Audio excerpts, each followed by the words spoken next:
From KUNC and the NPR network, this is In The NoCo. I'm Erin O'Toole. Thanksgiving is right around the corner. And let's face it, you know your family is going to bring up politics at the dinner table.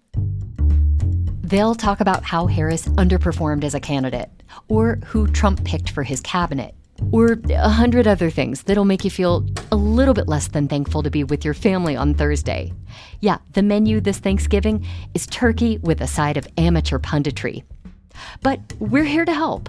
We've got a game plan to help keep the drama dialed down. We can, hear what the other person has to say and respectfully disagree on some issues.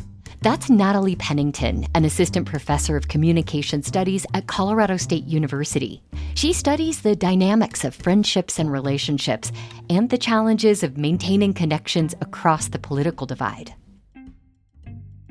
Natalie, help me understand here. Why do some family members find it irresistible to talk politics at a holiday gathering?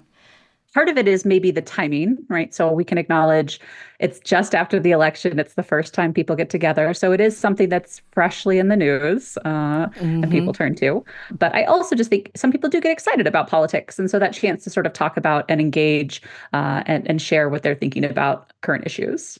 One piece of advice that you offer to kind of help people keep the spirit harmonious is to not make too many assumptions about your family members' politics.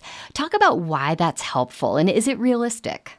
Yeah. So one of my first tips I say is be curious, right? Don't make assumptions. So if, your aunt or your uncle or your cousin brings something up and maybe it's not how you view things, trying to ask questions to understand where they're coming from. So, well, why do you think that? What's the reasoning behind?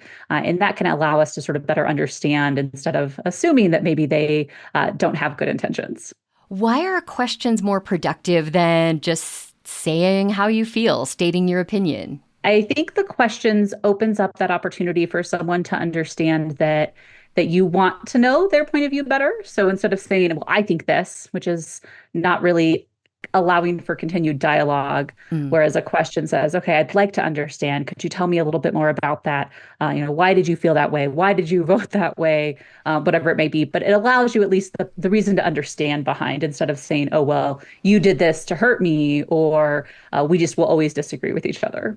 Do you have language that kind of works well for framing a question?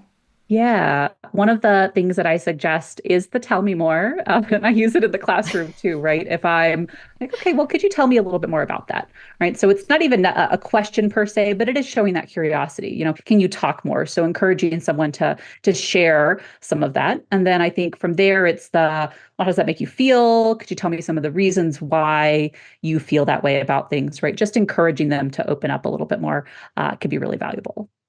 And I have to say, social media has kind of added a new wrinkle to all of this. How should we handle it at dinner when we know about a relative's irritating social media posts or maybe an ugly Facebook post? Yeah, I think this ties really well with one of my second pieces of advice, which is know your goal, know your audience. So if someone posted something and you weren't happy about it, then at the table with everyone there might not be the place to have that conversation, right? You could catch that person one-on-one to have a little bit more of an interaction with them. But when you call someone out in front of everyone else, it can really be, they might be afraid, oh, well, you're attacking me, and might not respond in a positive way. So it sounds like it might be better to keep some of the election talk to kind of a one-on-one or maybe a pre-dinner small group conversation. Exactly. And so if you want to understand, you're not happy with what someone said and you want to talk more about it, then that one-on-one, right, maybe over dessert off to the side or as you're snacking. But when you are in a situation where everybody can talk to everyone, it risks other people coming into that conversation as well. And I want to talk a little more about goals because that is something that I haven't heard of before. Just encouraging people to have a goal for these conversations. A lot of us love to try to bring people around to our side of an argument. I'm guessing that is counterproductive at Thanksgiving dinner. What kind of goals should we have in mind instead? Yeah, there are a lot of things that motivate us to talk about politics. And so understanding that our goal might not be to persuade, right? Might not be as productive in this moment, but trying to learn from other people, trying to teach other people, trying to understand. Another one that also comes up is relationships, right? So if these are people that matter to you, then you want to be able to feel connected to them. And so asking to try to understand more to also build those connections with those people. Is there ever a point when you should just ban all talk of politics at the table? And what is that point? Yeah, I try to not be an always person in my language, but I'll say, that final piece of advice is to prioritize your well-being, not necessarily the politics. And so in this case, if you're feeling really upset or really strong emotions, period, regarding the election, then it might be in your interest to say, especially if you're the one hosting, hey, y'all, like I totally understand that this is something that you might want to talk about, but in this moment, let's hit pause, right? Let's not have that conversation. And so really making sure that you're putting yourself first in that moment and your own well-being is valuable. Thanksgiving dinner aside, I want to come back to something you just touched on, because I too have heard about people who have ended friendships or who are even thinking about cutting off relationships with parents or other family members over political beliefs. What do you say when you hear that? I'm curious behind it, right? So from my own standpoint, I haven't cut anyone off, but I definitely know people in my network who might have different political views than me. And I think one of the things that's really important is to consider what we know about what we call ambivalent relationships. So people who we might be really happy with sometimes, but also can create a lot of strife. So that are like up, down in the relationship.